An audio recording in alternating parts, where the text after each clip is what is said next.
Wish you could become a morning person? You know the type, up before the sun, early morning runs, first one to the office with donuts and a smile. How do they do it? Easy. With the new Galaxy Watch 8, sleep tracking and personalized insights from Samsung Health help you improve so you can wake up to a whole new you. One who, dare I say it, skips the snooze? It's possible. Train your sleep with Galaxy Watch 8. Learn more at Samsung.com. Requires compatible Samsung Galaxy phone, Samsung Health app, and Samsung account. Navigate the gauntlet of uncertainty the world throws at your business with SAP. Whether it's a tropical storm hitting your warehouse or a short supply of those little plastic twist ties, SAP can help you tackle those unexpected crushing setbacks with its AI-powered capabilities. To pivot to new suppliers, automate paperwork, and source the twist ties you need at the price you want, so your business can stay unstoppable. Learn more at sap.com/uncertainty.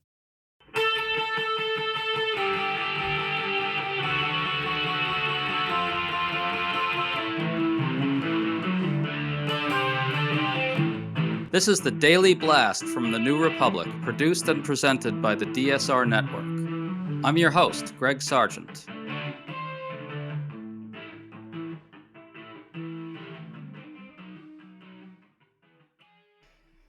President Trump's lawlessness has just taken another turn for the worse. It's being widely reported that Trump's Justice Department is likely to indict former FBI Director James Comey, someone the president has hated for years.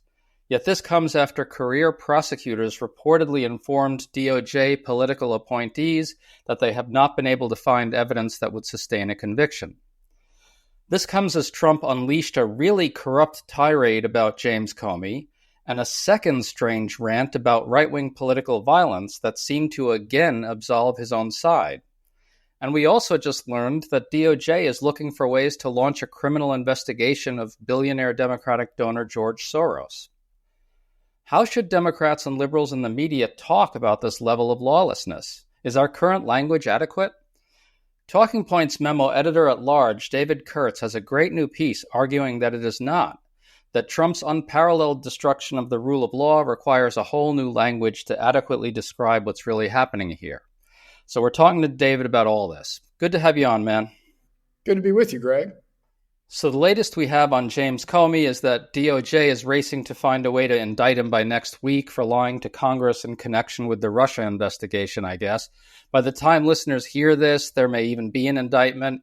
Yet this comes even as the New York Times reports that career prosecutors investigated Comey and found insufficient evidence to obtain a conviction. David, can you bring us up to date on all this? Sure. So last week, Trump fired or forced the removal of the U.S. Attorney for the Eastern District of Virginia, who Trump had nominated for the permanent position. So this is one of his people, but in fairness, a career person.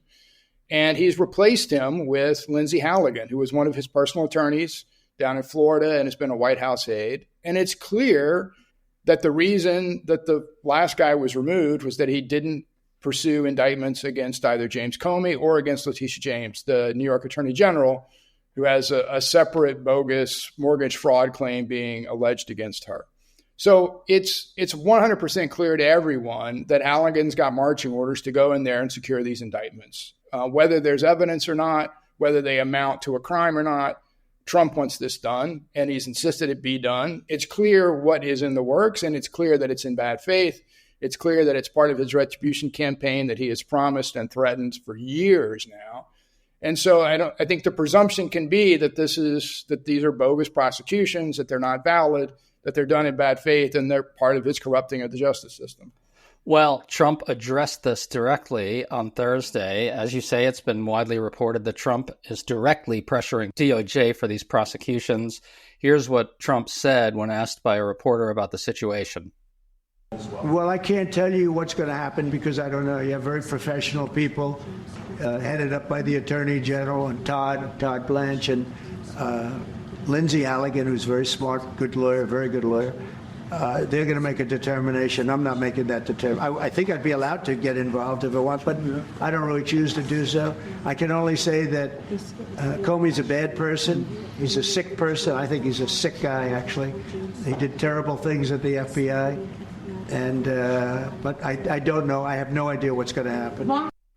So there it seems like Trump is angling for some sort of plausible deniability. He wants to avoid the obvious charge that Comey is the victim of selective prosecution. But funnily enough, Trump couldn't even help but again express his desire to see Comey prosecuted, even during that tirade. Can Comey point to this selectiveness? What's the significance of it? Yeah, I mean, a few things there. You're exactly right. He puts up a tissue-thin veil between he and the Justice Department that anyone can see through. So it's a nod and a wink at best. Second, I think what he's getting at, which is good for us all to remember, is that with the immunity decision, the Supreme Court has given him such wide latitude that he can corrupt the Justice Department with impunity, and there's no obvious recourse other than impeachment, which we know is not going to happen with a Republican-controlled Congress. So, structurally, he's not wrong with how things have played out over the last year, even though ethically, legally, politically, and all the ways that we value, he's clearly wrong. In terms of what the implications are for the Comey prosecution, look, I think judges see what's happening. I think these kind of demonstrations make it clear that they're going to have to put prosecutors to the test on all of these in a way they haven't had to before, or wouldn't have even had to think about putting them to the test before. I can't really hazard a guess as to how these are going to play out, but I will say it will be case by case. Each case is different. The facts are going to depend on each case.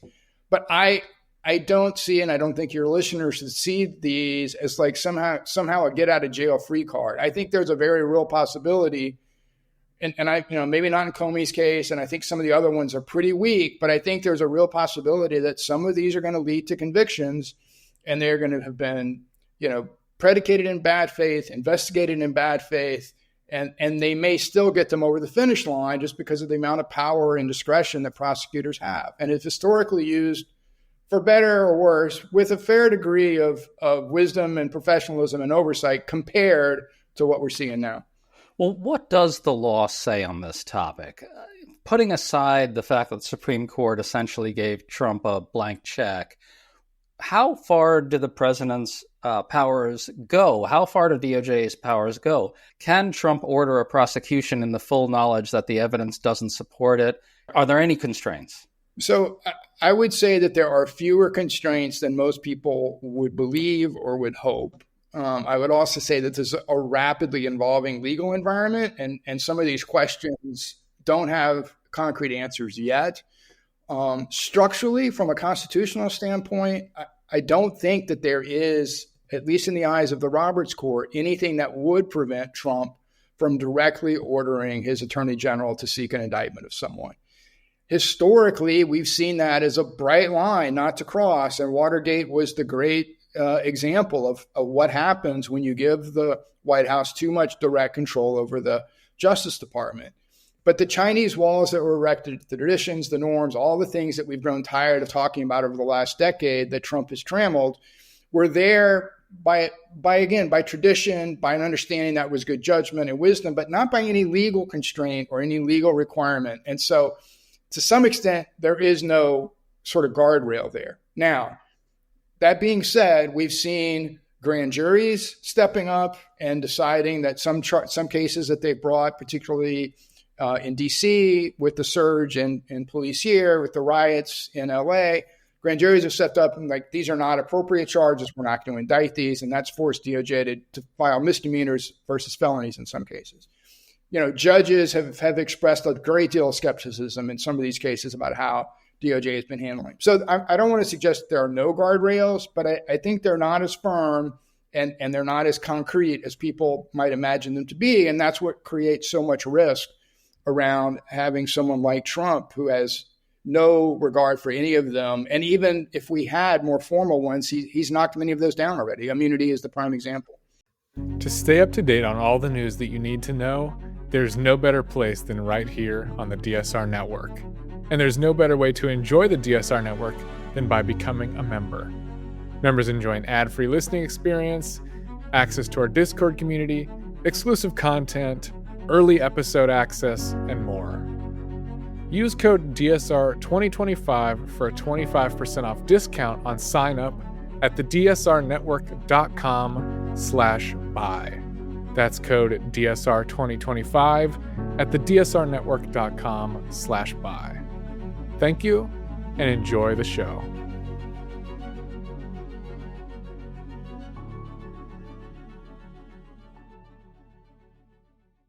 Mint is still $15 a month for premium wireless. And if you haven't made the switch yet, here are 15 reasons why you should. 1, it's $15 a month. 2, seriously, it's $15 a month. 3, no big contrast. 4, I use it. 5, my mom uses it. Are you playing me off? That's what's happening, right? Okay, give it a try at mintmobile.com/switch. Upfront payment of $45 for 3-month plan, $15 per month equivalent required. New customer offer first 3 months only. Then full price plan options available. Taxes and fees extra. See mintmobile.com.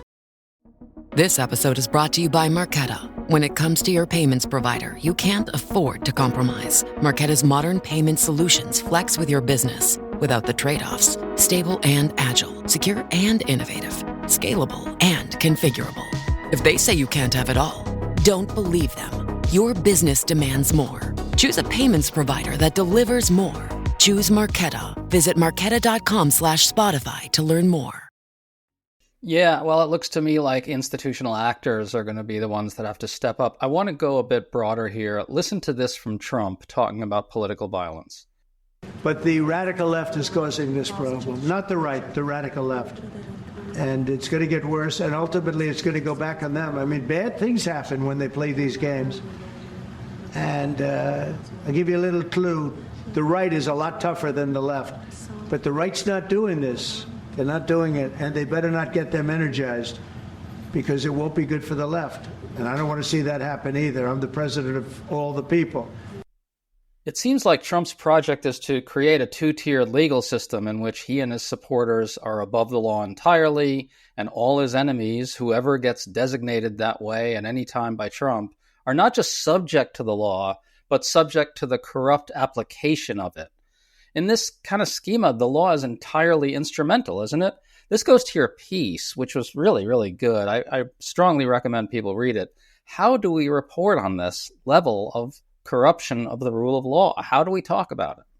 Yeah, I think it really is key to see these prosecutions as the corrupt act and not cover them like we historically would have covered a criminal prosecution, where the corruption or the bad act is the underlying criminality being alleged, and the question is whether that person is guilty of it or not. In these cases, even if you have a case where maybe it's both, right? This is a foe that Trump wanted to target, and also they committed bad acts. I think we need to be really mindful that many of these cases wouldn't have been brought in the first place, that we don't really have any presumption anymore that what we're hearing from DOJ, from law enforcement, can be trusted, is reliable. And I think there was some presumption of that before. I think there was for years, a legit criticism of journalists that they were too close to police, too close to prosecutors, and what they were getting was too much the government side of things. But especially now that is abundantly clear that we can't trust, we can't rely. And so if we use the same, this is what I argued in the piece, if we use the same journalistic tools, if we use the same coverage that we have for years in covering these things, all we're going to do is reinforce that James Comey or whoever the target is a bad actor, a villain, when in fact, what we really should be concerned about is the public corruption involved in abusing his office and abusing the office of the Attorney General to bring cases that shouldn't have been brought in the first place. That's a thing. That's a line we've never crossed before, but now have crossed. I mean, we have the John Bolton investigation already underway. We have the ones with Letitia James and Comey, and there's no reason to think there won't be others, and maybe already are others. You've got Ed Martin, the weaponization czar at DOJ, running around, wanting to investigate everyone to sort of flatter and win favor with the White House. So it's underway is the point, and we need to adjust how we cover it to reflect what the new reality is. Well, just applying your framework for a second to that audio we just heard, in which Trump essentially absolved his own side of political violence, the story there should be that Donald Trump is explicitly declaring that his own supporters will be above the law as long as he controls the legal apparatus, correct? Yeah, I mean, I heard that as a kind of a mix of we're tougher than they are, and so if it's going to be a brawl in the streets, we know who's going to win. But also, as you say, an element of absolving, as he did with the January 6th rioters, for example, as he did with the seditious conspirators, right? He's already gone down this road. This isn't new. We've seen him apply the law this way already against or in favor of his side when they've committed political violence. I mean, I think that's the defining thing of the second Trump term, that he did that immediately upon taking office earlier this year. Yeah, and I think there's actually a through line between the two elements you identified in that rant from Trump. And the through line is basically that he's creating a system, a world in which there isn't really such a thing as legitimate guilt and innocence, right? It's just power all the way down. Everything is just a war, and that's it. Whoever wins, wins, and whoever loses, loses. That's what I think is happening here, really. I think you're right. I mean, I think in this worldview of his, the Justice Department is a tool, prosecutions are a tool to be used to punish, to be used to favor. I mean, it is transactional. Intimidate as well. Yes. And it creates, I think we should be clear that it's not just intended to punish a James Comey or a Letitia James. It is intended to chill the discourse. It is intended to have people retreat from the public square. It is intended to suppress dissent, and it has a number of other sort of civic ills that associate with it beyond just the utter injustice to the individual people who have been targeted. Really want to pick up on what you just said there because it's absolutely essential. I have spoken to members of civil society, liberal advocacy groups, and so forth. Look, let's just face facts. All this stuff absolutely will chill political activity on the liberal side. Lots and lots of actors in the system are going to have to ask themselves whether they want to risk coming under the kind of crosshairs of prosecution from Donald Trump and Ed Martin and the whole weaponization crew. And that is just a fact of life right now in American politics that we just, we can't deny. It is. And it's something that I hear a lot of, people need to stand up individually and as institutions. And I agree, they do. I think it's easy for us to overlook when we are not the ones on the front lines necessarily, at least not yet. The difficulty, the personal cost, the personal price of standing up, the real risk, right? It could be reputational, it could be financial, it could be your liberty, right? All of those things are in play. And we need to find ways, I think, to imagine a way in which we can support that. We can create a culture that's supportive of that, but also like real ways of supporting people who are taking it on the chin, who are on the front lines of dealing with some of this, because it's not going to go away. And there is I think a sort of a cascading effect. People get worn down, and over time, more and more people retreat, and it becomes harder and harder to sustain a civil discourse, a civil engagement when people just don't want to be involved at all for legit reasons, right? For personal legit reasons. Right. And I think that's why things like Jimmy Kimmel kind of prevailing really matters. It lets people throughout the system know that there's support out there for people who are willing to buck the trend into lawlessness. I want to play one more audio, this one of Congressman Eric Swalwell. What I would just say to any prosecutor at the Department of Justice is it's not going away. As a member of the Judiciary Committee, I promise you, when Democrats are in the majority, we are going to look at all of this. And there will be accountability. And bar licenses will be at stake in your local jurisdiction if you are corruptly indicting people where you cannot prove the case beyond a reasonable doubt. David, it seems to me Democrats should do more of this. Just say straight out that anyone who carries out corrupt or illegal orders for Trump will face accountability later. Tell us, what does the law say on this? Can prosecutors who carry out corrupt prosecutions be subject to legal accountability in any way? What are the tools available here? So there's a few, but I'm concerned that I will overstate their effectiveness just because I think people want so badly to believe that there can be consequences for this that we're hungry for it, right? So yes, I think if you end up with a new administration, with a new DOJ that comes in and cleans house, that you have a number of professional things that can be done within DOJ, you have state bar associations or bar licensure processes. There's discipline processes. There's a whole range of those kinds of things. But I think we've already seen in the last 10 years that they're slow, they're not quickly responsive to the urgency of the moment, and that it doesn't have the sort of structural impact that I think we're looking for. So it's not that there are no consequences to be had, but I think that they are harder to come by, and it would take more than just Democrats winning the House. It would take more than just winning Congress. I think you would need to win the White House for there to be a chance that some of this could ultimately be looked at as criminal or corrupt in its own right. But I was interested with one thing he said. I think he's speaking to two audiences, right? I think we need to remember that within justice, there are still career people who are probably struggling with how to reconcile trying to do good work with the bad situation they're in. And then you have the politicals who clearly are running sort of roughshod over any Justice Department traditions, any of the normal processes and procedures. And so I think we need to keep in mind that there's sort of two elements. And one of the things I'm worried about is that those folks who went there for good reasons and have good intentions and want to try to fight their way through, I think are slowly going to be eroded and shut aside and ultimately retreat from this fight as well. And then we're going to be left with even fewer guardrails within justice itself, right? The kind of thing that you were talking about in the Comey case is, career people being like, hey, we don't have, there's just no evidence. We can't bring this. You need those kind of people around. And if those people leave, it's a tough spot to be in. So I think Swalwell was talking more to the politicals than he was to your line prosecutors. But it's helpful for them to hear that they're going to have the support. It's almost like a hang on, help is coming. I think realistically, help is still 3.5 years away at best. So it's a long haul. Well, just to be overly optimistic about this, let's talk about what happens if there's a Democratic House to close this all out.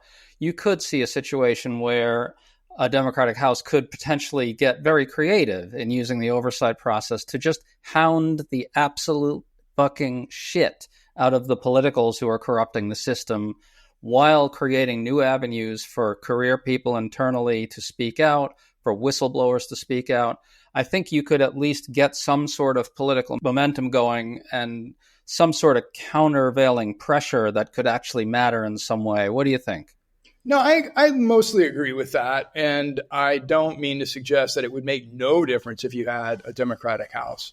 I will just note that the level of oversight that Democrats provided in the first term was not as aggressive in any way, shape, or form as what you're describing. And I think that they hopefully learned the lesson that subpoenas can be ignored, that that a lot of these legal fights will drag on for years, and that you have to find a way to both use those tools, find other tools to use, and wrap it all in a public sort of presentation and public pressure campaign that sort of, as you say, keeps the heat on, so that the politicals feel, if not accountability, at least some heat. And I think that whether they'll do that, whether they're geared to do that, I think what we're seeing, Greg, and this is way big picture, is I think there's lots of folks in politics who came up in a different time, in a different era, where the moment required different skills.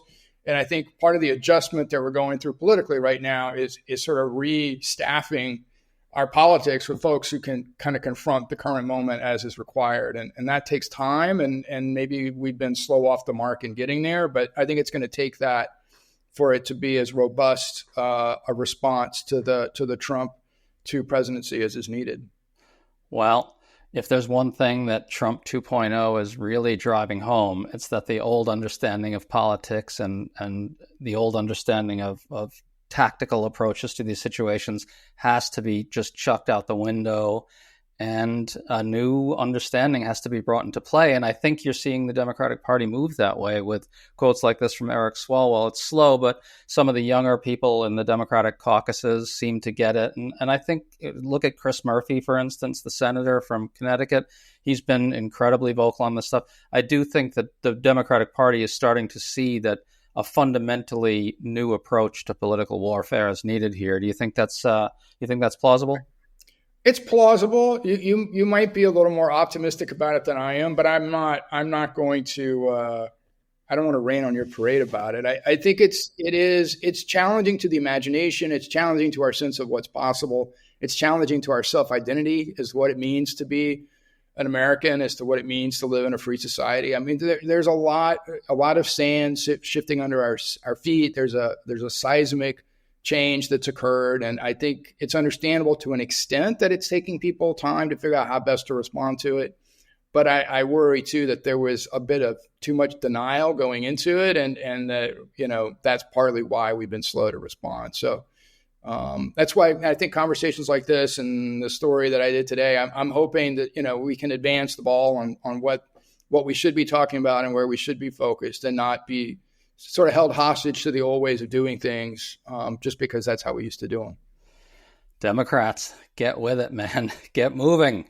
David Kurtz, enormous pleasure to talk to you, man. Great stuff. Thanks as always, Greg. Good being with you.